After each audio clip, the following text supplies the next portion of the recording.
Hello guys, अस्सलाम वालेकुम। आज वैसे ही मेरा इरादा था कि जस्ट थोड़ी बहुत बात कर लूँ रिगार्डिंग माय जीटी लाइफ। तो बहुत ही ऑसम है और just wanted to tell you कि जब आप ग्रेजुएट ट्रेनिंग लाइफ में आते हैं तो बेसिकली हो क्या रहा होता है। तो मैंने बेसिकली जब ENI को ज्वाइन किया 20 फरवरी को, तो उसके बाद इनिशियल जो मेरे 3 महीने थे, I was on the the head quarter in head office Karachi. So वो बड़ा ही एक अच्छा लर्निंग फेस है, जिसमें जो है ना मुझे एक ओवरऑल एक अंडरस्टैंडिंग मिली उस ऑर्गेनाइजेशन में कि वो ऑर्गेनाइजेशन काम किस तरीके से कर रही होती है। तो डे टू डे एक्टिविटीज़ क्या हो रही होती हैं और हम जो डिफरेंट डिपार्टमेंट्स हैं वो किस तरीके से आपस में काम कर रहे होते हैं। तो वो चीज़ मैंने सीखी, वो मैंने सीखा। फिर इसके साथ साथ जो है ना मुझे कॉन्ट्रैक्ट्स एंड प्रोक्योरमेंट का भी मौका मिला कि किस तरीके से जो है ना हम बात कर रहे होते हैं। कोई ऑर्गेनाइजेशन जो है वो किस तरीके से कॉन्ट्रैक्ट्स जो है वो बनाती है और किस तरीके से प्रोक्योरमेंट होती है। तो ये बड़ा अच्छा था।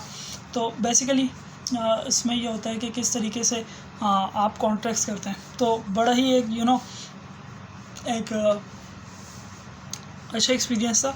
तो आज का जो एक्सपीरियंस है उसको मैं बेसिकली बताऊंगा कि ऑर्गेनाइजेशंस जो है वो कॉन्ट्रैक्ट्स वगैरह का किस तरीके से करती हैं, कॉन्ट्रैक्ट्स एंड प्रोक्योरमेंट का क्या होता है चक्कर। तो वो मैं आपको थोड़ा बताता हूँ। देखें, कॉन्ट्रैक्ट्स एंड प्रोक्योरमेंट जो है ना वो एक पूरा डिपार्टमेंट होता है। तो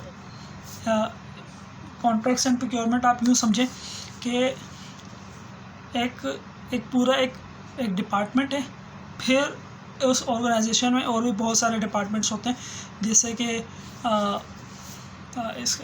कि इंजीनियरिंग एंड कंस्ट्रक्शन होगा या कोई और डिपार्टमेंट होगा, जैसे जो IT का डिपार्टमेंट होता है। इस तरीके से कोई प्रोजेक्ट्स का डिपार्टमेंट होता है और डॉक्यूमेंट्स कंट्रोल होता है।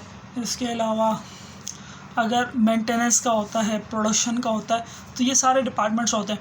और चूँकि हर डिपार्टमेंट की स्कोप अलग है, तो हर डिपार्टमेंट को जो है वो अलग अलग किस्म की सर्विसेज चाहिए होती हैं। यहाँ तक हम क्लियर हो गई बात कि चूँकि हर डिपार्टमेंट अलग है तो हर डिपार्टमेंट का स्कोप अलग है। तो हर डिपार्टमेंट को अपनी डे टू डे जो जॉब्स हैं, जो भी उनकी प्रॉब्लम्स हैं, उन प्रॉब्लम्स को सॉल्व करने के लिए डिफरेंट किस्म के रिसोर्सेज चाहिए होते हैं, मटेरियल चाहिए होता है, सर्विसेज चाहिए होती हैं। ठीक है। तो कोई भी डिपार्टमेंट है वो बेसिकली ये कहेगा कि भाई मुझे ना इस चीज़ की ये सर्विसेज चाहिए। तो या इस किस्म की सर्विसेज जो है ना हमें विद इन यार बार जो है ना टाइमली मैनर में हमें चाहिए होती है। और एक चीज़ मैं क्लियर करता चलूँ जो भी नए लोग हैं उनके लिए कि देखें, जब हम खुद पढ़ रहे होते हैं इंजीनियरिंग वगैरह में, तो उसमें हम पढ़ रहे होते हैं, हम हर एक चीज़ सीख रहे होते हैं। जैसे मैं मैकेनिकल इंजीनियर हूँ तो मैंने फ्लूइड मैकेनिक्स भी सीखी, स्टैटिक्स भी सीखी, डायनामिक्स भी सीखी और इसके अलावा मटेरियल्स एंड मेटलर्जी भी सीखी, हीट ट्रांसफ़र बहुत हम जो है ना ओवरऑल देख रहे होते हैं।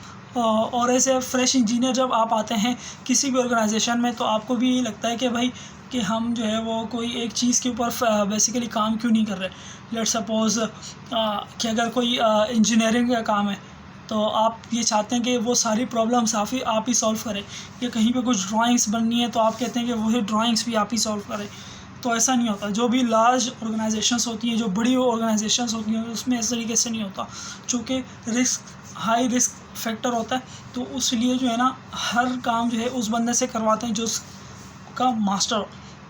सो इफ़ उस कंपनी के अंदर जो है इन हाउस ऐसी फैसिलिटीज़ या ऐसे बंदे या ऐसे रिसोर्सेज मौजूद नहीं होते जो सर्विसेज को करें, तो उसके लिए फिर वो कंपनी सर्विसेज को जो है ना वो लेती हैं। शायद वो प्रोडक्ट्स भी हो सकती हैं, वो सर्विसेज भी हो सकती हैं। तो चूँकि ये products and services timely manner में चाहिए होती हैं, तो इसके लिए हर जो डिपार्टमेंट होता है वो एक कंज्यूमर डिपार्टमेंट होता है।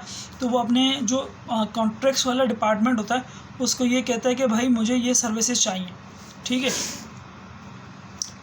तो